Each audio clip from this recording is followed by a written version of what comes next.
नमस्कार. आज webinar team ओम Gayatri nursery आणि ओम गायत्री फार्मर प्रोड्युसर कंपनी व नॅशनल ॲग्रो फार्मर्स क्लब यांच्या संयुक्त विद्यमाने आपण भाजीपाला लागवड तंत्रज्ञान व निर्यातीतील संधी या संदर्भात फेसबुक लाईव्हच्या माध्यमातून आज आपण चर्चा करणार आहोत. हे चर्चासत्राच्या मागचा खरा उद्देश हा कोरोनाच्या पार्श्वभूमीवर जे काही संभ्रम आहे, जो काही संभ्रम सगळ्यांच्याच मनात आहे, निर्यातीला संधी मिळेल का, भाजीपाल्याला मार्केट राहील का, ह्या सगळ्या विषयावर चर्चा होणं गरजेचं आहे किंवा आपल्याला काम करणं गरजेचंच आहे. त्या संदर्भात आपण या चर्चासत्रात थोडंसं काम करूयात, चर्चा करूयात. कोणत्याही भाजीपाल्याचं ज्यावेळेला आपण लागवड तंत्रज्ञान ह्याविषयी जर काम करायचं म्हटलं किंवा चर्चा करायची म्हटली तर लागवडीपासून ते हार्वेस्टिंगपर्यंत सगळ्या गोष्टींचा बारकाईनं विचार करणं गरजेचं आहे. एक्सपोर्टमध्ये या वर्षीपासून हेल्थ सर्टिफिकेट चालू केलेलं आहे. हेल्थ सर्टिफिकेट असल्यामुळं जेवढं आपल्याला BLQ मॉलिक्यूल येतील याच्यासाठी प्रयत्न करणं गरजेचं आहे. आणि ती जर आपल्याला तयारी करायची असेल तर अगदी सुरुवातीपासून आपल्याला त्याच्यामध्ये काम करणं गरजेचं आहे. निर्यातीला संधी उपलब्ध 100% आहेत. आज मार्केटमध्ये डिमांड चांगली आहे. कोरोनाची पार्श्वभूमी 1 महिन्यात संपुष्टात येईल, तर 1 महिन्यात कोणतंही पीक आपल्याला हातात घेता येत नाही. त्याच्यामुळे आपल्याला आत्तापासून सकारात्मक दृष्टिकोन ठेवून या विषयामध्ये काम चालू केलं पाहिजे. त्यानुसार आपण या ठिकाणी आज चर्चा करूया. आता कोणत्याही पिकाची ज्यावेळेला आपण लागवड करतो तर विषय येतो तो म्हणजे व्हरायटी कोणती आणि कशा पद्धतीनं आपल्याला त्या व्हरायटीवरती काम केलं पाहिजे. एक्सपोर्टसाठी G4 मिरचीबद्दल जर सांगितलं तर G4, नंदिता, आर्मर यासारख्या ज्या व्हरायटीज आहेत त्या आपल्याला एक्सपोर्टला चालतात. लोकल मार्केटला सुद्धा त्यांचं मागणी चांगल्या प्रकारे आहे. आता निर्यातक्षम उत्पादन घेण्यासाठी आपल्याला 3 ते 4 मुद्द्यावरती चर्चा करणं आवश्यक आहे. पहिला महत्त्वाचा मुद्दा येतो तो म्हणजे कीड व रोग नियंत्रण. दुसरा महत्त्वाचा मुद्दा येतो तो म्हणजे अन्नद्रव्य व्यवस्थापन. तिसरा महत्त्वाचा मुद्दा येतो पाणी व्यवस्थापन. आणि चौथा मुद्दा आहे तो म्हणजे रोग व्यवस्थापन किंवा त्या पिकाचं व्यवस्थापन किंवा झाडाचं व्यवस्थापन. तर सुरुवात आपण या वर्षीच्या सीझनच्या काही गोष्टीपासून करूया. तर पहिली महत्त्वाची गोष्ट, ज्या वेळेला आपण बऱ्याच ठिकाणी आता प्लॉटवरती गेल्यानंतर लक्षात येतं की आपण मल्चिंग पेपर वापरतो, ड्रीप करतो. भाजीपाला पिकाची लागवड केल्यानंतर जर मल्चिंग पेपर असेल, ड्रीप असेल तर पाण्याची सुरुवातीची गरज ही ओपनच्या प्लॉटपेक्षा आपल्याला कमी आहे. बरेचसे प्लॉटवरतून फोन येतात किंवा चर्चा होते की प्लॉट आज 20 दिवसाचा झाला, 21 दिवसाचा झाला, पण ते पाहिजे त्या प्रमाणात फुटवा करत नाही. फुटवा करत नाही तर त्याच्यासाठी आपल्याला पाणी व्यवस्थापनाकडे लक्ष देणं फार आवश्यक आहे. का? ज्यावेळेला आपण ओपनचे प्लॉट करायचो त्यावेळेला फ्लडनं पाणी द्यायचो, त्याला पाणी आपल्याला जास्त द्यावं लागायचं. त्याच्यानंतर आपण ड्रीपवरती नियोजन केलं. ड्रीपवरती त्याच्यापेक्षा आपल्याला पाणी कमी लागलं. काही वर्षापासून आता आपण पूर्णतः मल्चिंग पेपरवरती काम करतो. मल्चिंग पेपर जर असेल तर नक्कीच त्या प्लॉटला ओपन ड्रीपपेक्षा पाणी हे कमी लागलं पाहिजे. त्याच्यामुळं पहिली महत्त्वाचा मुद्दा, रोप लागवड झाल्यानंतर ड्रीपनं जास्त पाणी देणं जेवढं आपल्याला टाळता येईल तेवढं जर टाळलं, किंवा सोप्या भाषेत वापसा कंडिशनमध्ये जर आपल्याला पाणी देता आलं तर जे सुरुवातीच्या काळातले रोपांचे प्रॉब्लेम आपल्याला जाणवतात त्या अडचणी आपल्याला या ठिकाणी जाणवणार नाही. म्हणजे जे आपण 4 मुद्दे चर्चेसाठी घेतले होते त्यातला जो तिसरा मुद्दा होता पाणी व्यवस्थापन. मल्चिंग पेपरवरती प्लॉट केल्यानंतर पहिल्या 21 दिवसामध्ये पाण्याचं नियोजन हे जमिनीच्या प्रतवारीनुसार वापसा कंडिशनमध्ये असलंच पाहिजे. रोपाची ग्रोथ ही आपल्याला पहिल्या 8 ते 10 दिवसामध्ये लक्षात येऊन जाते.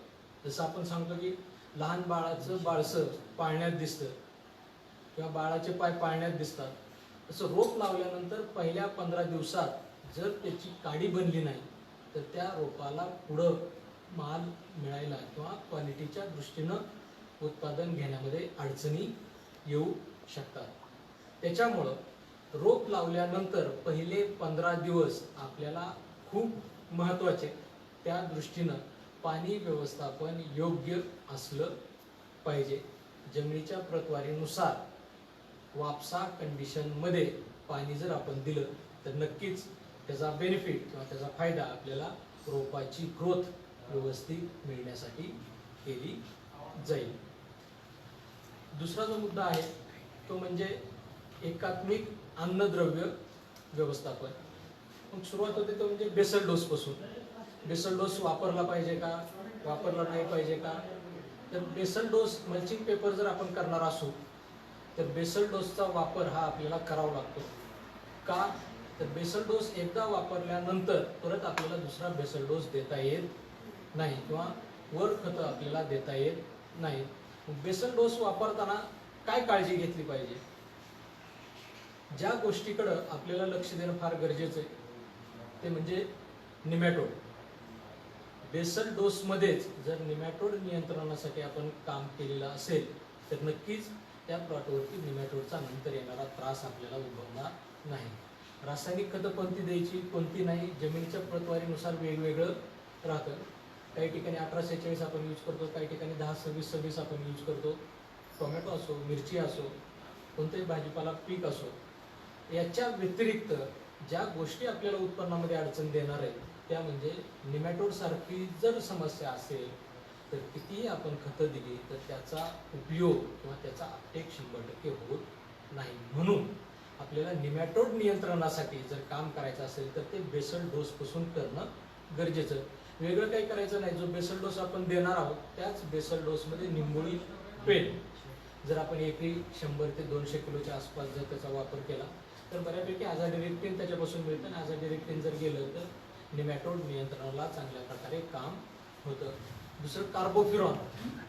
जो काही बेसल डोस आपण यूज करणार आहोत तर कार्बोफ्युरॉन कंटेंट कीटकनाशक येतं. त्याचा जरी वापर एकरी 10 किलोपर्यंत जर आपण केला तर त्याचा फायदा हा निमॅटोड नियंत्रणासाठी आपल्याला चांगल्या प्रकारे मदत होईल. म्हणजे बेसल डोसमध्ये काय काय आपल्याला इन्क्लूड केलं पाहिजे? NPK 18-41 असेल, 10-26 असेल, 12-32-16 एकरी जमिनीच्या प्रतवारीनुसार 50 ते 100 किलो. निंबोळी पेन 200 किलो. सल्फर दाणेदार 10 किलो. कार्बोफ्युरॉनसारखे कीटकनाशक 10 kilo. Cover GR 10 kilo. Soil master 10 kilo. अशा प्रकारचा एक डोस जर आपण बेसल डोस दिला तर ज्या वेळेला झाडाची मुळी पूर्ण कार्यक्षमतेने काम करेल त्यावेळेला हा बेसल डोस लागू पडला जाईल आणि आपल्याला उत्पन्नामध्ये नक्कीच त्याचा फायदा मिळेल. त्याचबरोबर निमॅटोडसाठी आपण बेसल डोसमध्येच काम केलेलं असल्यामुळं जो काही निमॅटोडमुळे आपल्याला पुढे त्रास होणार आहे तो त्रास म्हणजे अन्नद्रव्य व्यवस्थापनमध्ये बेसल डोस टाकतानाच त्याच्याबरोबर निंबोळी पेन, carbofuran, cover GR, silicon granulator हे एकत्र कॉम्बिनेशनमध्ये जर आपण दिलं तर नक्कीच त्याचा आपल्याला आपल्या एकूण उत्पन्नावरती रिझल्ट उत्पन्न वाढीसाठी नक्कीच आपल्याला त्याचा फायदा मिळेल. आता अन्नद्रव्य व्यवस्थापनामध्ये काम करताना रोप लागवडीच्या अगोदरपासून जर आपल्याला चर्चा करायची असेल तर रोप आणल्यानंतर लागवड करायच्या वेळीच जर तो ट्रे आपण एका द्रावणामध्ये बुडवून म्हणजे त्याची मुळी बुडवून जर आपण त्याची लागवड केली तर नक्कीच त्याचा आपल्याला बेनिफिट म्हणजे रोप जे मरण्याचा जो प्रॉब्लेम आहे तो रोप मरीचा प्रॉब्लेम जाणवणार नाही. रोप जर मरत असेल तर आपल्याला काय करायला आपण की नंतर ड्रेंचिंग वाढवू. पण जर रोप आल्यानंतरच लागवड करायच्या अगोदर एक्सपोर्टसाठी जर आपल्याला नियोजन करायचं असेल तर त्या रोपामध्येच ड्रेंच आल्यानंतर ट्रायकोडर्मा, फोरिनवन आणि एक कीटकनाशक थायोमेथोक्झा म्हणजे ॲक्ट्रा ह्या तिन्हींच्या द्रावणामध्ये जर तो ट्रे बुडवून किंवा रोपाची मुळी बुडवून जर आपण लागवड केली तर रोप लावल्यानंतरचा जो मर किंवा डम्पिंगचा प्रॉब्लेम येणार आहे तो प्रॉब्लेम येणार नाही किंवा त्याचं नियंत्रण आपल्याला त्या ठिकाणीच मिळायला मदत केली जाईल. मग किती प्रमाण किती घेतलं पाहिजे? ट्रे जर आपल्याला बुडवायचे असतील तर 20 लिटर पाण्यासाठी ट्रायकोडर्मा लिक्विड फॉर्ममध्ये असेल तर 20 लिटर पाण्यासाठी 100 मिली, पावडर फॉर्ममध्ये असेल तर 50 ग्रॅम, फोरिनवन 100 मिली आणि थायोमेथोक्झा ॲक्ट्रा 20 लिटर पाण्यासाठी 10 ते 15 ग्रॅम या द्रावणामध्ये जर आपण रोप बुडवून लावलं तर आपल्याला सुरुवातीच्या काळामध्ये जे रोपाची डम्पिंग आहे, मर आहे, ती मर जाणवणार नाही. त्यानंतर रोप लागवड केल्यानंतर पहिले 15 ते 20 दिवस अतिशय महत्त्वाचं नियोजन या ठिकाणी झालं पाहिजे. रोप वाढीच्या अवस्थेला जर काही महत्त्वाचं काम करत असेल तर ते म्हणजे ड्रेंचिंग, आळवणी ज्याला आपण म्हणतो, त्या आळवणीचं नियोजन हे पहिल्या 20-21 दिवसामध्ये आपल्याला करणं फार गरजेचं आहे. त्या 20-21 दिवसामध्ये आळवणीचं आपल्याला काय काय नियोजन करता येईल तर रोप लावल्यानंतर चौथ्या दिवशी 1261 200 लिटर पाण्यासाठी 400 ग्रॅम, सल्फर 200 लिटर पाण्यासाठी 200 ग्रॅम, ॲक्ट्रा 200 लिटर पाण्यासाठी 50 ग्रॅम आणि फोरिनवन 200 लिटर पाण्यासाठी 400 मिली हे 200 लिटर पाण्यासाठी घेऊन प्रत्येक झाडाला 50 ते 75 मिली अशी जर आपण आळवणी केली तर रोपाची मुळी व्यवस्थित चालू व्हायला मदत केली जाईल.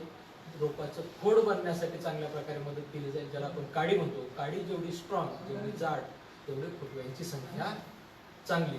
त्याच्यामुळे ही ड्रेंचिंग रोप लागवड केल्यानंतर पहिल्या 3 ते 4 दिवसामध्ये झाली पाहिजे.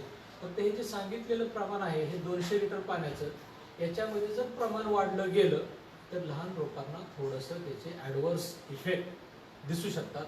त्याच्यामुळं प्रमाण घेताना 200 लिटरला जे आता आपण सांगितले 1261 400 ग्रॅम, सल्फर 200 ग्रॅम, फोरिनवन 400 मिली आणि ॲक्ट्रा 50 ग्रॅम याच प्रमाणामध्ये घेतलेलं योग्य राहील. एक्सपोर्टचं नियोजन नसेल, आपल्याला टोमॅटोला ड्रेंचिंग करायची, ॲक्ट्राच्या ऐवजी आपण इमिडाक्लोपिड, कॉन्फिडर वगैरे जे येतं ते जरी आपण एकत्र घेतलं त्या ॲक्ट्राच्या ऐवजी तरी सुद्धा चालेल. ह्या आळवणीचा फायदा सुरुवातीची होणारी रोपाची मर कंट्रोलमध्ये राहील. खोड चांगलं बनल्यामुळं जे काही खोडावरती येणारे करपे, खोडावरती येणारा जो काही आपल्याला सुरुवातीला स्पॉट आहे तो कमी राहून रोपाची होणारी डम्पिंग कमी राहायला मदत केली जाईल. दुसरी जी आळवणी आपल्याला घ्यायची ती त्याच्यानंतर 3 ते 4 दिवसानंतर, ड्रेंचिंग जी घ्यायची ती 3 ते 4 दिवसानंतर 35% मेटॅलॅक्झिन, एनरिच ह्या दोन्हीच्या कॉम्बिनेशनमध्ये दुसरी ड्रेंचिंग ही गेली पाहिजे. 35% मेटॅलॅक्झिन 200 लिटर पाण्यासाठी 100 ग्रॅम आणि एनरिच 200 लिटर पाण्यासाठी 300 मिली. एका रोपाला साधारण 100 मिलीपर्यंतचं औषध हे सोल्युशन गेलं पाहिजे. याचा फायदा डम्पिंग, मूळकूज याच्यासाठी चांगल्या प्रकारे मदत होईल आणि अर्ली येणारा करपा याच्यासाठी आपल्याला या आळवणीचे रिझल्ट चांगले मिळतील. आणि तिसरी जी आपली महत्त्वाची आळवणी आहे ती आळवणी म्हणजे ॲक्टिव्ह बोर्डो, लिक्विड बोर्डो, स्ट्रेप्टोसायक्लिन ह्या दोन्हीच्या कॉम्बिनेशनमध्ये गेली पाहिजे. ह्या ड्रेंचिंगचा, ह्या आळवणीचा फायदा अर्ली ब्लाईट, लेट ब्लाईट याच्यासाठी तर होतोच, त्याचबरोबर मूळ जमिनीमध्ये जेवढ्या काही हानिकारक बुरशी असतील त्याच्या नियंत्रणासाठी सुद्धा आपल्याला याचा फायदा होण्यासाठी मदत केली जाईल. हे जर आपल्या पहिल्या 12 ते 15 दिवसाच्या दरम्यान या जर आळवणी गेल्या तर नक्कीच झाडाचं खोड स्ट्रॉंग बनण्यासाठी त्याचा फायदा होईल. जेवढं झाडाचं खोड स्ट्रॉंग तेवढं त्याचा फुटवा चांगला, जेवढा फुटवा चांगला तेवढं पुढचं होणारं उत्पन्न आपल्याला चांगलं मिळू जाईल. मिरची असेल, टोमॅटो असेल, कोणते भाजीपाला पीक असेल, जेवढी फुलांची संख्या किंवा फुटव्यांची संख्या जास्त तेवढं त्याचं उत्पन्न आपल्याला जास्त मिळण्यासाठी मदत होईल. आणि फुटव्यासाठी जर आपल्याला काम करायचं असेल तर लागवड केल्यानंतर पहिल्या 15 दिवसाच्या आत ह्या जर आपण ड्रेंचिंगच्या माध्यमातून जर आपण काम केलं तर नक्कीच त्याचा बेनिफिट आपल्याला ह्या फुटव्यासाठी आणि सुरुवातीचे जे आपल्याला रोग झाडावरती जाणवतात त्याच्या नियंत्रणासाठी चांगल्या प्रकारे मदत केली जाते. अन्नद्रव्य व्यवस्थापनामध्ये परत मायक्रोन्यूट्रिएंटचे डोस असतील, फेरसचे डोस असतील, मायक्रोन्यूट्रिएंटमध्येच येतात त्याचे डोस हे 20 ते 21 दिवसानंतर आपल्याला देणं आवश्यक आहे. भाजीपाला पिकाला झाडाची साखळी चालू असेल तरच उत्पन्न शेवटपर्यंत चांगलं मिळतं. झाडाची साखळी म्हणजे काय, तर खालच्या बाजूला तयार झालेला माल असला पाहिजे, मिरची असो, टोमॅटो असो, तो खालच्या बाजूला मार्केटला जाईल असं फळ, त्याच्यावरती त्याच्यापेक्षा आकारानं लहान, त्याच्यावरती त्याच्यापेक्षा लहान, वरती फूल, वरती कळी आणि त्याच्यावरती फुटवा, ही जर साखळी चालू असेल तर त्या झाडाचं उत्पन्न थांबत नाही किंवा मार्केटची रिस्क कमी होऊन जाते. आणि झाडाची ही साखळी जर आपल्याला चालू ठेवायची असेल तर त्याला अन्नद्रव्य व्यवस्थापन असणं गरजेचंच आहे. आता अन्नद्रव्य व्यवस्थापन म्हणजे काय, तर झाडाला लागणारे सगळे अन्न घटक सम प्रमाणामध्ये झाडाच्या वाढीच्या अवस्थेनुसार देणं. आता बऱ्याच वेळेला ज्या वेळेला आपण फिरतो त्यावेळेला जाणवतं की 1261 आपण उदाहरणासाठी घेतो, 1261 ज्या वेळेला आपण चालू करतो त्यावेळेला बऱ्याच ठिकाणी लक्षात येते की 1261 संपेपर्यंत ती बॅग चालू राहते किंवा नंतर 13:045, नंतर 52:34, एकदा ती बॅग चालू केली की ती संपेपर्यंत दिली जाते. पण भाजीपाला पिकाला एकाच वेळेला सगळ्या अवस्था असतात. मॅच्युअर फळ पण राहतं आणि वरती फुटवा पण चालू राहतो. त्याच्यामुळं त्या पिकाला किंवा त्या झाडाला सगळ्याच अन्नद्रव्याची गरज सम प्रमाणामध्ये राहते.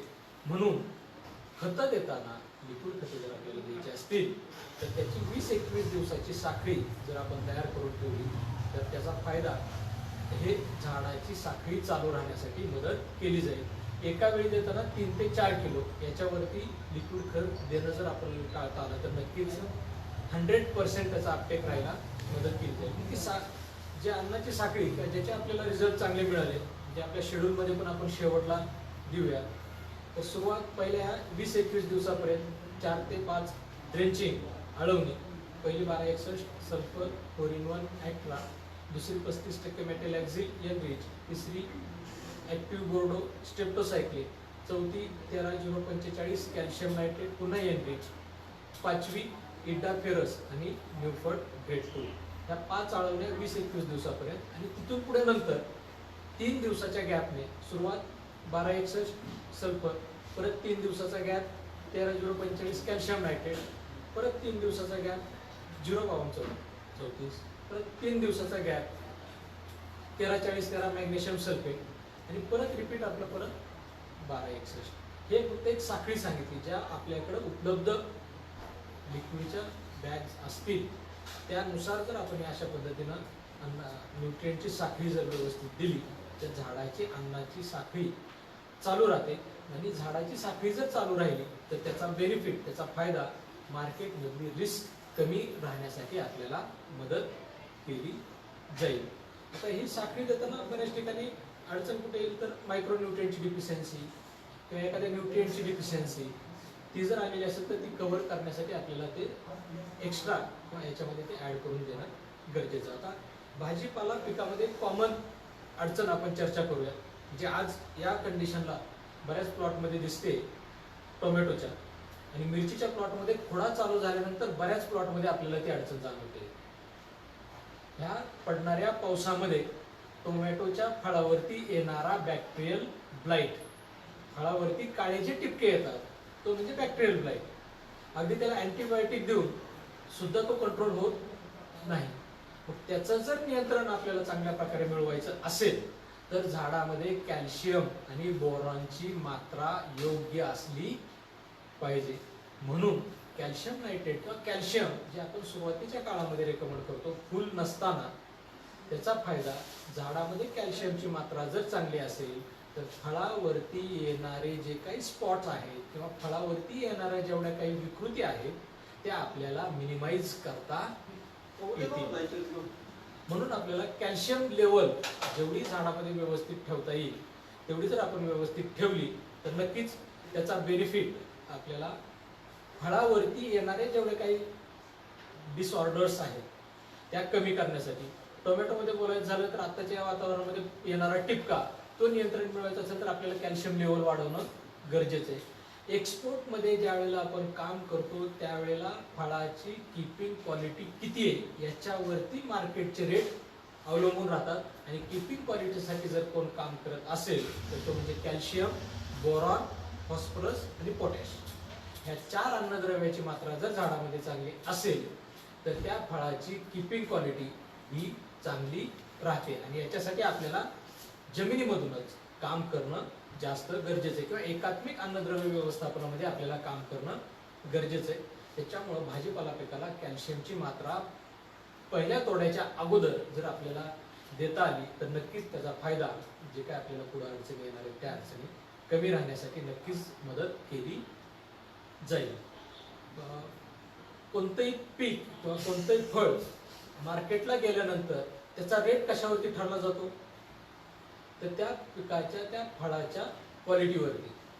ज्यावेळेला मार्केटमध्ये एखादं फळ जाईल किंवा एखादं पीक जाईल त्यावेळेला ते कधीच आपण काय काय नियोजन केलंय ते कधीच विचारलं जात नाही. ते फक्त काय बघणार फळाची क्वालिटी कशी आहे. फळाची क्वालिटी जर चांगली असेल तर त्या त्या वेळेनुसार आपल्याला मार्केट रेट चांगले मिळतील. आणि फळाच्या क्वालिटीसाठी जर आपल्याला काम करायचं असेल तर न्यूट्रिएंट मॅनेजमेंट मधूनच काम करणं गरजेचं आहे. मग जे मी 4 कॅल्शियम, बोरॉन, फॉस्फरस आणि पोटॅश यांची मात्रा जर झाडामध्ये चांगली ठेवली तर रोगप्रतिकारक शक्ती पण चांगली राहील आणि त्याचबरोबर फळाची जी क्वालिटी आहे ती क्वालिटी चांगली राहण्यासाठी मदत केली जाईल. मिरचीच्या एक्सपोर्टमध्ये आपल्याला काम करताना मिरचीचा देठ हा आपल्याला हिरवाच पाहिजे किंवा मिरचीचा देठ तोडा झाल्यानंतर लवकर सुकला नाही पाहिजे. आणि तो जर लवकर सुकलेला असेल तर तो तोडा एक्सपोर्टसाठी चालत नाही. आणि त्या देठासाठी जर कोण काम करणार असेल तर ते म्हणजे कॅल्शियम आणि बोरॉन. आणि त्याची मात्रा जर आपण सुरुवातीपासून नसेल दिलेली तर त्या स्टेजला किती आपण प्रयत्न केले तर पाहिजे तशी क्वालिटी मिळत नाही. टोमॅटोच्या बाबतीत एक आपल्याला अजून चर्चा करणं गरजेचं आहे. या वर्षीचं क्लायमेट हे इव्हन आहे. म्हणजे कधी एकदम गरम होतं त्याच्यानंतर एखादा पाऊस येतो परत 2 दिवस ढगाळ वातावरण, ऊन मिळत नाही. असं जर क्लायमेट व्हेरिएशन असेल तर पुढे येणारी एक मोठी समस्या आहे तो म्हणजे फळाला एकसारखा कलर न येणं, ज्याला आपण आपल्या भाषेमध्ये तिरंगा म्हणतो. आणि तिरंगा ही विकृती नसून न्यूट्रिएंटच्या डिफिशियन्सीमुळे आलेलं फळाला डिसऑर्डर ज्याला आपण म्हणतो तो प्रकार राहतो. आणि त्याच्यासाठी कोण काम करणार आहे पोटॅश, कॅल्शियम, बोरॉन आणि फेरस हे न्यूट्रिएंट जर झाडामध्ये चांगले असतील तर फळावरती येणारा कलर हा एकसारखाच येईल. मग फेरस सुद्धा आपल्याला खोडा चालू व्हायच्या अगोदरपासून टोमॅटोला असेल किंवा मिरचीला असेल हा गेला पाहिजे. म्हणून जो आपण डोसमध्ये जे आपली 4-5वी ड्रिंचिंग जी आपण सांगितली ती म्हणजे EDTA फेरस तो अवेलेबल होत नसेल तर EDTA चिलेटेड फेरस 12% तेही अवेलेबल होत नसेल तर फेरस सल्फेट आणि न्यूपर्ट ग्रेड 2 म्हणजे लिक्विड मायक्रोन्यूट्रिएंट ह्याच्या कॉम्बिनेशनमध्ये जर आपण ती ड्रिंचिंग केली तर त्या वेळेसपासून फेरस आणि इतर मायक्रोन्यूट्रिएंटची मात्रा चांगली राहिल्यामुळे जे फळावरती येणारे डिसऑर्डर्स आहेत त्या आपल्याला कमी राहायला मदत केली जाईल. अन्नद्रव्य व्यवस्थापनामध्ये चर्चा करताना 16 प्रकारच्या अन्नद्रव्याची गरज झाडाला आहे. सगळ्याबद्दल जर चर्चा करायची म्हटलं तर आपल्याला बराचसा वेळ या ठिकाणी निघून जाईल. पण त्यातले मोजके जे सांगितले जसं की कॅल्शियमची डिफिशियन्सी आली तर ती लवकर लक्षात येत नाही आणि त्याचा इफेक्ट हा फळावरती होतो. फेरसची कमतरता लक्षात नाही आली तर ती डायरेक्ट फळाच्या क्वालिटीवरती अफेक्ट करते. साधा आणि सोपं फॉस्फरसची कमतरता लक्षात येत नाही ओळखायचं कसं? रोप लावल्यानंतर पहिले 15-20 दिवस जर त्याची वाढच होत नसेल, फुटवाच घेत नसेल, तर समजायचं की याच्यामध्ये फॉस्फरसची कमतरता आहे. फॉस्फरस कशासाठी काम करतो? झाडाची मुळी तयार करण्यासाठी फॉस्फरस काम करतो, झाडाचा फुटवा मिळवण्यासाठी फॉस्फरस काम करतो, कळीचं रूपांतर फळामध्ये करण्यासाठी फॉस्फरस म्हणजे सेटिंगसाठी फॉस्फरस चांगल्या प्रकारे काम करतो, आणि फळामधला गर भरवण्यासाठी सुद्धा फॉस्फरस चांगल्या प्रकारे काम करतो. एवढ्या ठिकाणी जर फॉस्फरसची रिक्वायरमेंट असेल तर फॉस्फरस हा टप्प्याटप्प्याने शेवटपर्यंत प्लॉटला गेला पाहिजे. त्याच्यामुळे जे स्प्लिट डोस मध्ये आपण सांगितलं की 12-61 दिल्यानंतर मग 13-0-45 कॅल्शियम नायट्रेट, नंतर 13-40-13, नंतर 52-34, हे जे काही कॉम्बिनेशन सांगितले त्याच्यासाठीच, जेणेकरून त्या वाढीच्या अवस्थेमध्ये फॉस्फरस जर अवेलेबल झाला तर झाडाला विकृती येणार नाही किंवा झाडाची ग्रोथ थांबणार नाही. अगदी कमी वेळात जर सांगायचं झालं, नत्र व्हेजिटेटिव्ह ग्रोथसाठी काम करेल, फॉस्फरस फुटव्यासाठी काम करेल, पोटॅश मॅच्युरिटीसाठी काम करेल, आणि फळाच्या क्वालिटीसाठी काम करेल. हे ढोबळ मानाने सांगितलं. एक न्यूट्रिएंट बरेचसे कार्य करतो, पण कमी वेळामध्ये आपल्याला चर्चा करायची, पण ते लक्षात असण्यासाठी. कॅल्शियम फळावरची साल तयार करण्यासाठी, फळाच्या किपिंग क्वालिटीसाठी काम करतो. मॅग्नेशियम हरित लवक हरित द्रव्यासाठी काम करतो, जे आपण 13-40-13 मध्ये मॅग्नेशियम सल्फेटचं रेकमेंडेशन केलं, किंवा मायक्रोन्यूट्रिएंट बरोबर स्प्रेला आपण त्याचं रेकमेंडेशन करतो. जेवढा त्या पानामध्ये ग्रीनरी चांगली, तेवढी पानाची अन्न निर्मिती चांगली. आणि अन्न निर्मितीसाठी कोण काम करतं? हरित लवक आणि हरित द्रव्य, ते दोन तयार करायचं काम मॅग्नेशियम करतो. त्याच्यामुळे मॅग्नेशियम सुद्धा असणं गरजेचं आहे. सल्फर, ड्रेंचिंगला आपण सल्फर रेकमेंड करतो, किंवा बेसल डोसलाच आपण सल्फरचं रेकमेंडेशन केलं. सल्फर मुळीकडून पानाकडे, पानाकडून मुळीकडे हे अन्नाचं वहन ज्या वेळेला होतं, हे वहन स्मूथ राहण्यासाठी सल्फर चांगल्या प्रकारे काम करतो. हीट देऊन मुळी चालू करण्यासाठी सल्फर चांगल्या प्रकारे काम करतो. आणि आपल्या सगळ्यांना माहिती आहे सल्फर हे बुरशीनाशक म्हणून पण काम करतं, ॲकॅरिसाइड म्हणजे आपलं कोळीनाशक म्हणून पण काम करतं, आणि एक न्यूट्रिएंट म्हणून पण त्याचा रोल चांगला आहे. अशा पद्धतीनं न्यूट्रिएंटमध्ये जर आपण दुय्यम अन्नद्रव्याबद्दल सांगायचं झालं तर हे आपल्याला सांगता येईल. आणि मायक्रोन्यूट्रिएंटमध्ये बोरॉन सेटिंगसाठी काम करेल, फळाच्या रायपनिंगसाठी काम करेल, फेरस हरित लवक हरित द्रव्य किंवा प्रकाश संश्लेषण क्रियेमध्ये नत्राच्या स्थिरीकरणासाठी काम करेल, झिंक व्हाईट रूट चालू करण्यासाठी काम करेल. एखाद्या ठिकाणी जर वरतून स्प्रे मारून सुद्धा रोग नियंत्रणामध्ये येत नसेल तर अशा प्लॉटला ड्रीपमधून ferrous 6% 500 gram, EDTA zinc 200 gram आणि फोरिनवर 1 लिटर अशा कॉम्बिनेशनमध्ये जर आपण खालून डोस दिला आणि वरतून जर बुरशीनाशकाचा स्प्रे घेतला तर नक्कीच त्यावेळेला आपल्याला रोग नियंत्रणासाठी सुद्धा काम करेल. का तर व्हाईट रूट चांगल्या प्रकारे डेव्हलप झाले तर जे काही आपण सिस्टमिक औषधाचे स्प्रे घेणार आहोत त्याचे रिझल्ट आपल्याला चांगले मिळतील. कॉपर सूक्ष्म अन्नद्रव्यामध्ये जातं. कॉपर हे बुरशीनाशक म्हणून चांगल्या प्रकारे काम करतं, त्याचबरोबर झाडाची रोगप्रतिकारक शक्ती वाढवण्यासाठी चांगल्या प्रकारे काम करतं. मगाशी आपली चर्चा झाली की चौथी ड्रेंचिंग ऍक्टिव्ह बोर्ड आणि स्टेप्टो आपल्याला द्यायची. त्याच्यामध्ये का तर कॉपर आणि कॅल्शियम ह्याच्या कॉम्बिनेशनमध्ये गेल्यामुळे झाडातली जर कॉपर लेवल व्यवस्थित राहिली तर झाड रोगांना कमी प्रमाणात बळी पडेल. आणि आणखीन एक मायक्रोन्यूट्रिएंटमध्ये ज्याच्याबद्दल आपल्याला चर्चा करणं गरजेचं आहे ते म्हणजे मॉलिब्डेनम. एक्सेस नायट्रेट नायट्रोजन आणि अमोनिकल नायट्रोजन जर झाडामध्ये असेल तर किती स्टँडर्ड फंगिसाइडचा आपण वापर केला तर त्याचे रिझल्ट 100% मिळणार नाही. नायट्रोजन हा झाडाला गरजेचा, पण तो जर नायट्रेट नायट्रोजन म्हणजे कच्च्या स्वरूपात जर झाडात साचून राहिला तर झाडाची व्हेजिटेटिव्ह ग्रोथ राहते, इतर अन्नद्रव्याचं वहन किंवा ज्याला आपण पचन म्हणतो ते व्यवस्थित होत नाही. ते नायट्रेट नायट्रोजनचं पचन व्यवस्थित करण्यासाठी मॉलिब्डेनम काम करतो. आणि या वर्षीचं क्लायमेट हे नायट्रेट नायट्रोजनच्या वाढीला पोषक असं वातावरण आहे. जून महिन्यामध्ये आपल्याकडे कधी फारसा पाऊस नसायचा, पण यावर्षी 7 जून पासून पाऊस आहे.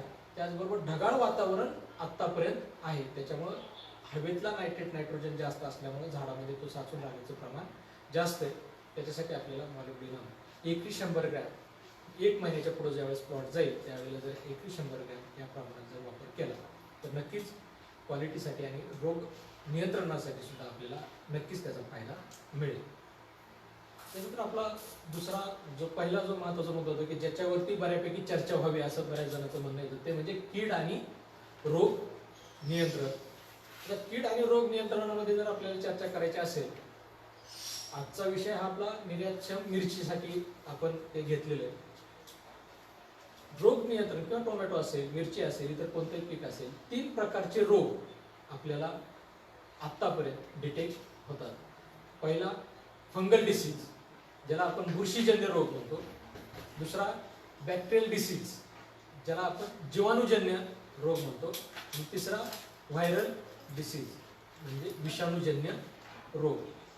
बुरशीजन्य, जीवाणूजन्य आणि विषाणूजन्य ह्या 3 प्रकारचे रोग सोडता चौथा अजून डिटेक्ट झालेला नाही.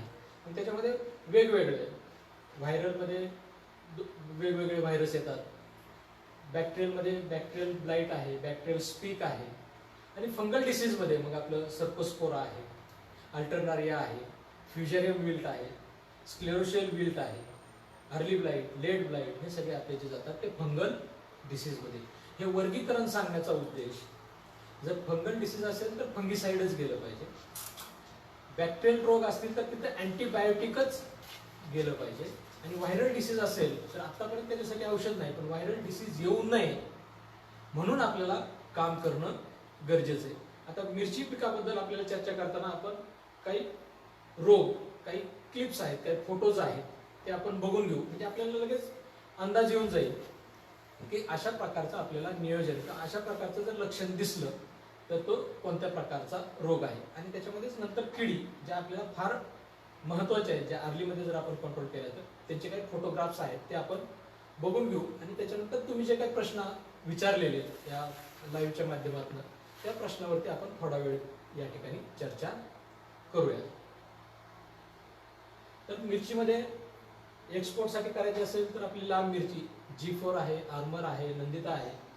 ढोबळी मिरचीमध्ये कॅप्सिकम मध्ये जर आपल्याला काम करायचं असेल तर बऱ्याचशा व्हरायटी येतात. ओपनला करायचे असतील तर व्हरायटीज वेगळ्या, शेड नेटमध्ये करायचे असतील तर व्हरायटीज वेगळ्या. पुढे चिली डिसीजेस, याच्यामध्ये कोणते कोणते रोग येऊ शकतात. पहिला जो आहे तो डम्पिंग. ज्या जमिनीमध्ये कंटिन्यू पीक, एकच पीक 3 ते 4 वर्ष राहतं, त्यावेळेस डम्पिंगचा प्रॉब्लेम वाढायला सुरुवात होते. नंतर डायबॅक आणि अँथ्रॅक्नोज, फ्रूट रॉट त्याच्यामध्ये आला, सॉफ्ट रॉट त्याच्यामध्ये आला, वेट रॉट त्याच्या खाली आहे. मोझॅक कॉम्प्लेक्स म्हणजे व्हायरसेस जे आहेत ते त्याच्यामध्ये आले.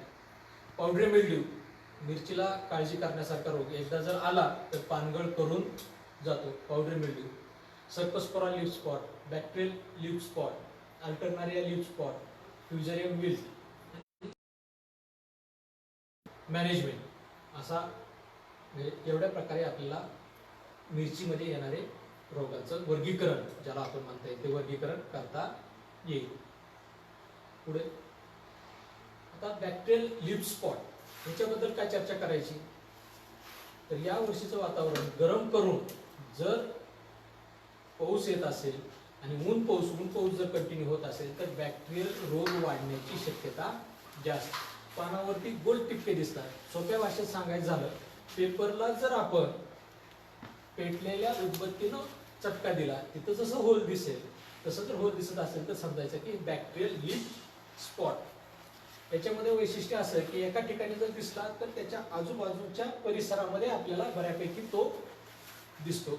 असा हा बॅक्टेरियल लीफ स्पॉट दिसेल. याच्या नियंत्रणासाठी मग जशी आपली चर्चा झाली की बॅक्टेरियल जर दिसत असेल तर आपल्याला अँटीबायोटिकचा वापर करणं गरजेचं आहे. पण अँटीबायोटिकचा वापर करताना लिमिटेशन्स येतात. लिमिटेशन्स कोणती. जर अँटीबायोटिकचा वापर आपण जास्त केला तर झाडाची रोग प्रतिकारक शक्ती थोडीशी कमी होते किंवा झाडाला थोडासा विकनेसपणा येऊ शकतो. रोग प्रतिकारक शक्ती म्हणण्यापेक्षा विकनेसपणा अँटीबायोटिकचा वापर जर जास्त झाला तर.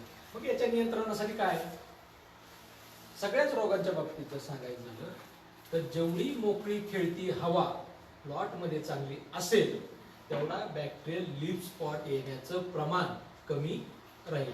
आता आपल्या लाईव्हच्या माध्यमातून आपल्या सगळ्यांनाच माझं सांगणं आहे, जगातलं सगळ्यात चांगलं बुरशीनाशक जर काय असेल तर ते म्हणजे मोकळी खेळती हवा.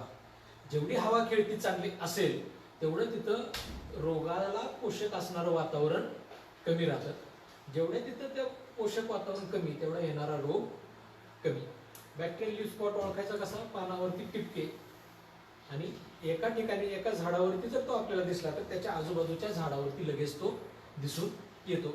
असं जर दिसत असेल तर स्प्रेमध्ये अँटीबायोटिक आणि आपल्याला वरती दिसतोय त्याच्या आजूबाजूला ऍक्टिव्ह बोर्डो आणि स्टेप्टोसायक्लिन किंवा ऍक्टिव्ह बोर्डो आणि व्हॅलिडामायसिन याची जर आपण ड्रेंचिंग करून घेतली प्लॉटला तर नक्कीच हा बॅक्टेरियल लीफ स्पॉट नियंत्रणात येण्यासाठी मदत केली जाईल. पुढे पावडर मिल्ड्यू. ज्यावेळेला हवा खेळती बंद होऊन जाते, फॉस्फरस पोटॅश कमी होऊन जातो, त्यावेळेला पानावरती आपल्याला बुरशी आलेली दिसून येते. पावडर मिल्ड्यूला नियंत्रण कधीपासून असलं पाहिजे तर ते सुरुवातीपासून आपल्याला पावडरी मिल्ड्यूसाठी काम करणं आवश्यक आहे. का? तर पावडरी मिल्ड्यूचा व्हिज्युअल इफेक्ट म्हणजे आपल्याला जे दिसतं डोळ्याने तो पानावर बुरशी आल्यानंतर, पण त्याच्याही अगोदर पावडरी मिल्ड्यूचा पहिला अटॅक होतो तो म्हणजे फ्लावरिंगवर किंवा कळीवरती. कळी ड्रॉपिंग जर प्लॉट मधली कंट्रोल होत नसेल तर समजायचं की आपल्याला पावडरी मिल्ड्यू साठी नियंत्रण या ठिकाणी घेणं फार आवश्यक आहे. पावडर मिल्ड्यूसाठी पीएचआय डाटानुसार, पीएचआय डाटाची शीट आपल्याला समोर आहे, त्यानुसार पावडर मिल्ड्यूसाठी जर आपण स्प्रे टाकले, डायफेनोकॉनाझोल आहे पावडर मिल्ड्यूसाठी, त्याचं नियंत्रण आपल्याला चांगलं मिळालं जाईल. मायक्लोब्युटेनिल सारखं औषध आहे जे मारल्यानंतर आपल्याला पावडर मिल्ड्यूचं नियंत्रण मिळलं जाईल. आणि एक्सपोर्टचं काम करताना जर पावडर मिल्ड्यू जास्तच मोठ्या प्रमाणामध्ये दिसतोय आणि एखाद्या औषधाचं आपल्याला वाटतं की पीएचआय निघू शकतो तर अशा वेळेला हायड्रोसिल 2 मिली प्रति लिटर पाणी या प्रमाणात जरी स्प्रे घेतला तरी आपल्याला पावडर मिल्ड्यूचं नियंत्रण चांगल्या प्रकारे मिळायला मदत केली जाईल. मेट्रोफेनॉन आहे, हे अशा कंटेंटची औषधं जर आपण टाकली तर नक्कीच पावडर मिल्ड्यूचं नियंत्रण चांगल्या प्रकारे मिळायला मदत केली जाईल. लेट ब्लाइट किंवा फायटोप्थोरा. आता बऱ्याच ठिकाणी आत्ताचे जेवढे काही प्लॉट चालू आहे म्हणजे ढोबळी मिरचीचे असतील किंवा आपल्या नंदिता किंवा आर्मर किंवा G4 या मिरचीचे असतील, फायटोप्थोराचा प्रॉब्लेम सगळ्याच ठिकाणी आपल्याला जास्त जाणवतो. ज्याला आपण खोडावरती काळा स्पॉट येतो आणि त्या ठिकाणी ते खोड सुकलं जातं आणि वरतून झाड खाली सुकत यायला सुरुवात होऊन जाते. फळावरती जर तो आला तर फळ पूर्ण खराब होऊन जातं. हा लेट ब्लाइट किंवा फायटोप्थोरा. याच्या नियंत्रणासाठी आपल्याला जर खालची कॅनोपी जास्त दाट कॅनोपी झालेली असेल, खालचे पानं काढून घेतलेले कधी योग्य राहतील, अशा प्रकारे जर दिसत असेल, एक्सपोर्टचा प्लॉट नसेल तर सिस्टमिकमध्ये कोणतेही एक मॉलिक्युल इप्रोवॅलिकार प्लस मॅन्कोझेब चालेल, सायमोक्झिनिल प्लस मॅन्कोझेब त्या कॉम्बिनेशनमध्ये जरी स्प्रे टाकला तरी बऱ्यापैकी हा कंट्रोलमध्ये राहील. आणि त्याचबरोबर ड्रीपमधून जर आपण इप्रेबेनफॉस म्हणजे किटाजिनसारखं जे औषध आहे ते इप्रेबेनफॉस आता कंटेंट सांगितलं त्याची जर आपण ड्रेंचिंग केली तरी सुद्धा आपल्याला हा फायटोप्थोरा कंट्रोल करायला मदत केली जाईल. आणि हा प्लॉटवरती येण्याच्या अगोदर जर आपल्याला नियोजन करायचं असेल तर मग ज्या आपण ड्रेंचिंग घेतल्या, 5 ज्या आपण ड्रेंचिंग घेतल्या होत्या त्या ड्रेंचिंगच्या माध्यमातून जर आपण काम केलं तर नक्कीच फायटोप्थोरा आपल्याला कंट्रोलमध्ये राहण्यासाठी मदत केली जाईल.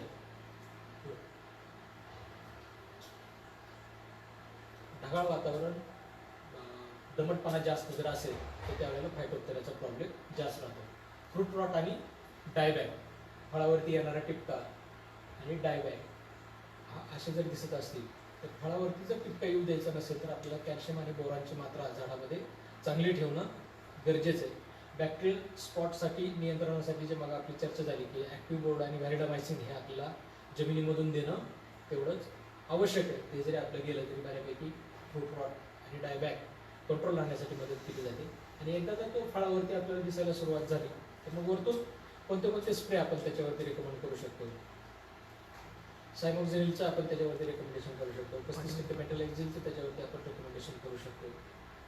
झोन ग्रुपमधलं कोणतंही औषध त्याचं जरी आपण कॉम्बिनेशन घेतलं तो कोणतं, tebuconazole, chelated calcium plus cover plus अशा कॉम्बिनेशनमध्ये जर आपण स्प्रे घेतला तर बऱ्यापैकी फ्रूट रॉट कंट्रोल राहायला मदत केली जाईल. ट्रेड नेम जर सांगायचं झालं तर फॉलिक्युअर, चिलेटेड कॅल्शियम आणि कव्हर प्लस अशा कॉम्बिनेशनमध्ये जरी स्प्रे घेतला तरी बऱ्यापैकी फ्रूट रॉट कंट्रोल राहण्यासाठी. झोन ग्रुपमधलं कोणते औषध असेल तर त्याचा बेनिफिट आपल्याला फ्रूट रॉट कंट्रोल करण्यासाठी मदत होईल. हे कोणते अजून त्याच्यामध्ये कोणते कोणते बॅक्टेरियल सॉफ्ट स्पॉट आहे, अँथ्रॅक्नोज आहे, ग्रे मोल्ड आहे, अल्टरनारिया रॉट आहे, लेड ब्लाइट आहे.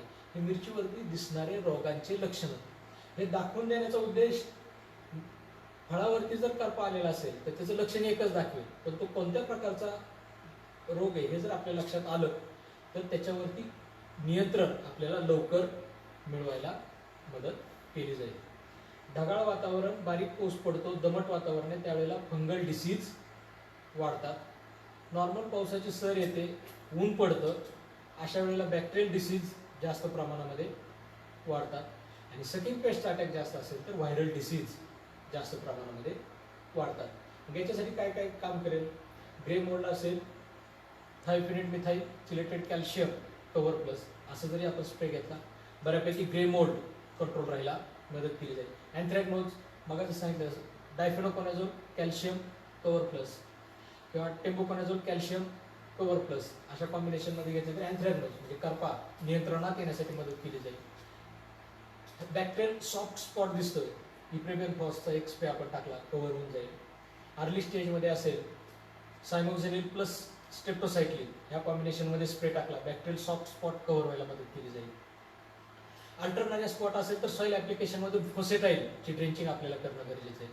फोसेटाईल किंवा त्याला अल्टरनेट जर आपल्याला द्यायचं असेल तर फायटर 40 फॉस्फरिक पिटोफाईल त्याची जरी आपण ड्रेंचिंग केली तरी सुद्धा अल्टरनारिया स्पॉट किंवा अल्टरनारिया रॉट कंट्रोल राहायला मदत केली जाईल. आणि लेड फ्लाईटसाठी जे आपण चर्चा केली मागापैकी कोणत्याही बुरशीनाशकाचा जर आपण स्प्रे घेतला तर हा कव्हर व्हायला मदत केली जाईल. आता ह्या प्रत्येक बऱ्यापैकी स्प्रेमध्ये अँथ्रॅकनोजसाठी असेल, बॅक्टेरियल स्पॉटसाठी असेल, ग्रे मोल्डसाठी असेल, कॅल्शियमचं रिकमेंडेशन आपण त्याच्यामध्ये केलं होतं. त्याच्यामागचं कारण काय? कॅल्शियम लेवल जर झाडामध्ये चांगली असेल तर फळावरची साल चांगल्या प्रकारे तयार व्हायला मदत केली जाते. जेवढी फळावरची साल चांगली असेल, स्ट्रॉंग असेल, तेवढं त्या फळावरती येणाऱ्या रोगाचं प्रमाण कमी राहील. उदाहरण जर सांगायचं झालं तर आत्ताच्या स्थितीमध्ये जे प्लॉट टोमॅटोचे सेटिंगच्या अवस्थेमध्ये आहे, दुसऱ्या बांधणी तिसऱ्या बांधणीच्या अवस्थेमध्ये आहे, अशा प्लॉटवरती फील्डवरती गेल्यानंतर लक्षात येतं अँटीबायोटिकचे स्प्रे जाऊन सुद्धा बॅक्टेरियल ब्लाईट फळावरती दिसतो. पण न्यूट्रिएंट मॅनेजमेंटमध्ये ज्यावेळेला आपण बघतो त्यावेळेला कॅल्शियमची लेवल आणि बोरॉनची लेवल पाहिजे तेवढ्या प्रमाणात केलेली दिसत नाही. रोग आल्यानंतर आपण तो नियंत्रित करणारच, त्यासाठी किती महागडा स्प्रे लागला तरी आपण तो करणारच. पण रोग येऊच नाही म्हणून जर आपल्याला काम करायचं असेल तर ते न्यूट्रिएंट मॅनेजमेंटमधूनच करावं लागेल. मग आपण बघितलं तर बॅक्टेरियल लीफ स्पॉट हे परत दाखवण्यामागचा उद्देश काय? तर बॅक्टेरियल लीफ स्पॉटचं लक्षण असं आणि सर्पस्पोरा जर आला तर त्याचं लक्षण कसं दिसेल पुढे? तर हा सर्पस्पोरा लीफ स्पॉट, पानावरती मधल्या बाजूने गोल गोल चट्टे पडत जातात आणि बाहेरच्या दिशेनं ते पान वाढत जातं. सर्पस्पोरा लीफ स्पॉट आलेला असेल तर पानगळीची शक्यता जास्त राहते. सर्पस्पोराच्या नियंत्रणासाठी फॉस्फरस, पोटॅश, कॉपरची मात्रा झाडामध्ये चांगली असणं गरजेचं. आणि कोणतंही PHI डाटानुसार कोणतंही सिस्टमिक औषध जर आपण त्याच्याबरोबर घेतलं तर नक्कीच सर्पस्पोरा लीफ स्पॉट कंट्रोल व्हायला मदत केली जाईल.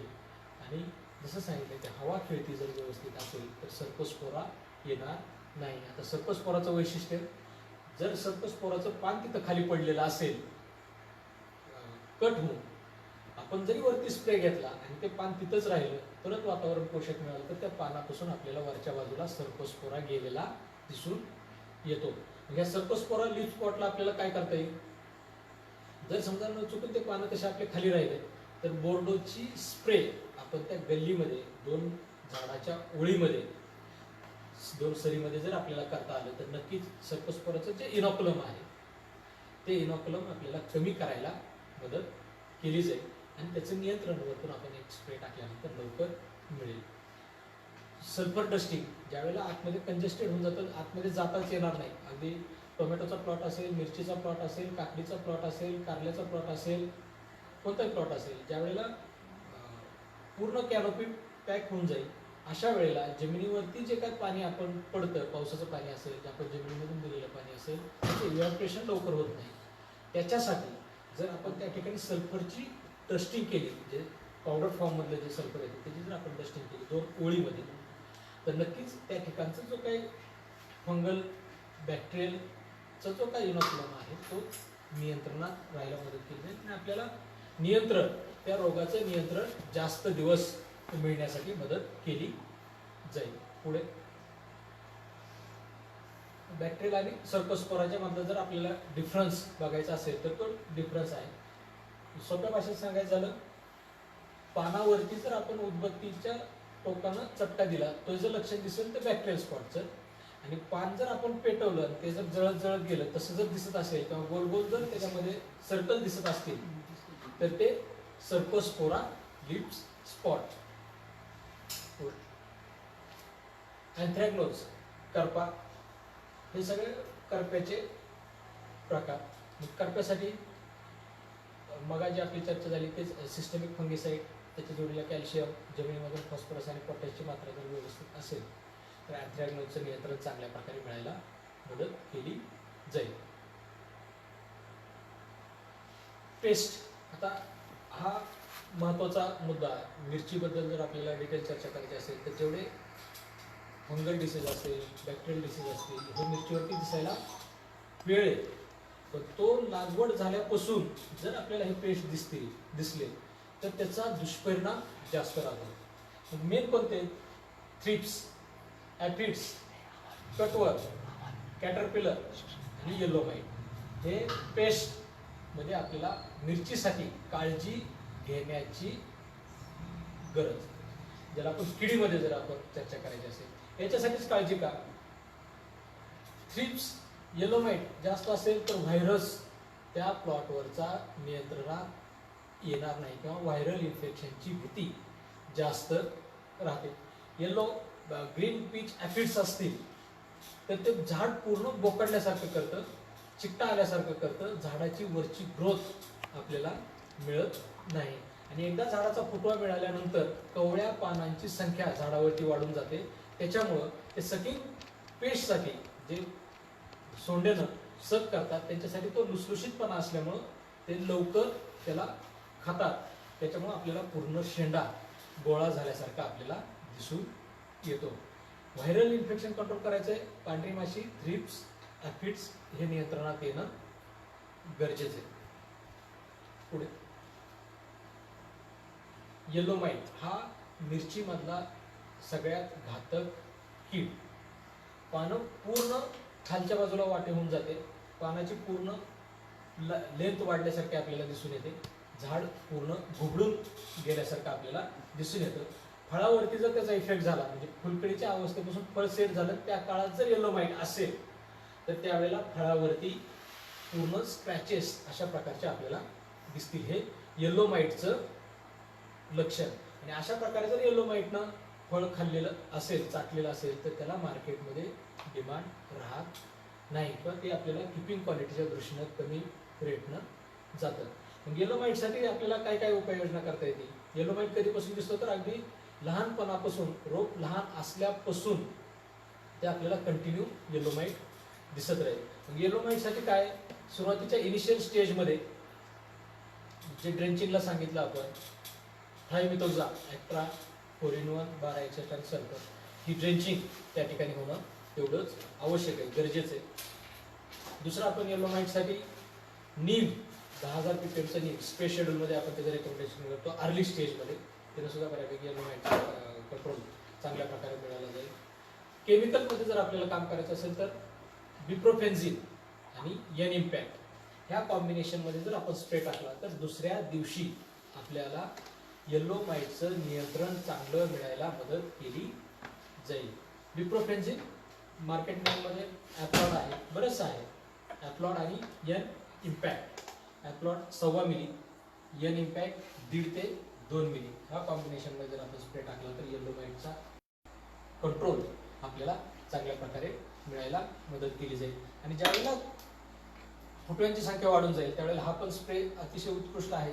त्याचबरोबर स्पिनोसाइडचा जरी आपण स्प्रे टाकला तरी येलो माइट, थ्रिप्स त्याच्या नियंत्रणासाठी आपल्याला त्याचे चांगले रिझल्ट मिळतील. स्पायनोटोरम आहे, त्याचा आपण एक स्प्रे टाकला ज्याचा pH पण कमी आहे आणि जास्त दिवस आपल्याला त्याचे रिझल्ट पण मिळतात. अशा कॉम्बिनेशनमध्ये जर आपण त्याचा स्प्रे टाकला तरी सुद्धा नक्कीच त्याचा बेनिफिट आपल्याला येलो माइट नियंत्रणासाठी चांगला होईल. येलो माइटचं वैशिष्ट्य एकदा जर ते पानं पूर्ण गोळा झाले, पूर्ण जर बोकडून गेले तर लवकर ग्रोथ त्या झाडाची मिळत नाही. म्हणून आपल्याला येलो माइटच्या नियंत्रणासाठी अगदी सुरुवातीपासून नियोजन करणं गरजेचं. ड्रेंचिंगला मागं सांगितलं ॲक्ट्रा थायोमिथोक्झाम आहे. नंतर आपल्या ज्या स्प्रेसाठी सांगितलं डिप्रोफेन्झिन